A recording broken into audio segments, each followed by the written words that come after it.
सोने की थाली में जीवन परोस, और जीवन हो तो जेला राजऊ अपने गरज से, अपने गरज से। अब तो नैना लड़ी गई राजा दूसरे मर्द से, अब तो नैना लड़ी गई राजा दूसरे मर्द से। सास मोरे मन के ससुर मोरे मन के, सासु मोरे मन के ससुर मोरे मन के। तुहा के तो छोड़ब राजा तू हरे चलन से, तू हरे चलन से।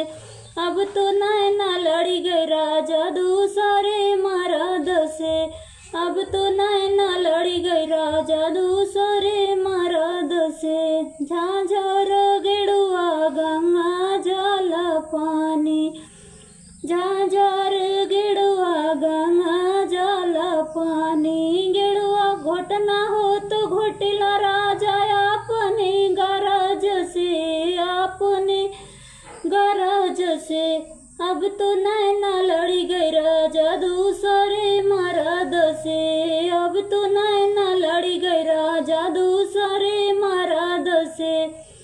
जेठ मोरे मन के जेठान मोरे मन के, जेठ मोरे मन के जेठानी मोरे मन के।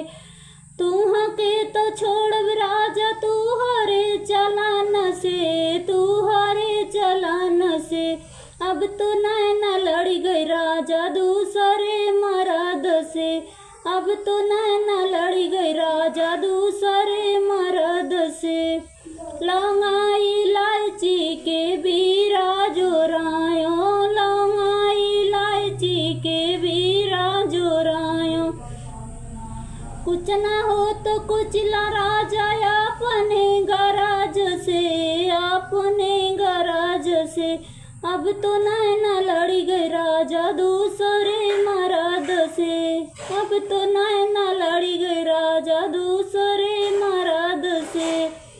देवर मोरे मन के देवरानी मोरे मन के, देवर मोरे मन के देवरानी मोरे मन के। तुहा के तो छोड़ब राजा तू हरे चलन से, तू हरे चलन से। अब तो नैना लड़ी गई राजा दूसरे मर्द से, अब तो नैना लड़ी गई राजा दूसरे मर्द से। फूला हजारी के से जल गायो, फूला हजारी के से जल गायो। लेट न हो तो लेटिला राजा अपने गरज से, अपने गरज से। अब तो नैना लड़ी गई राजा दूसरे मर्द से, अब तो नैना लड़ी गई राजा दूसरे मर्द से। ननद मोरे मन के ननदोई मोरे मन के। तुहा के तो छोड़ब राजा तू हरे चलन से, तू हरे चलन से। अब तो नैना लड़ी गई राजा दूसरे मर्द से, अब तो नैना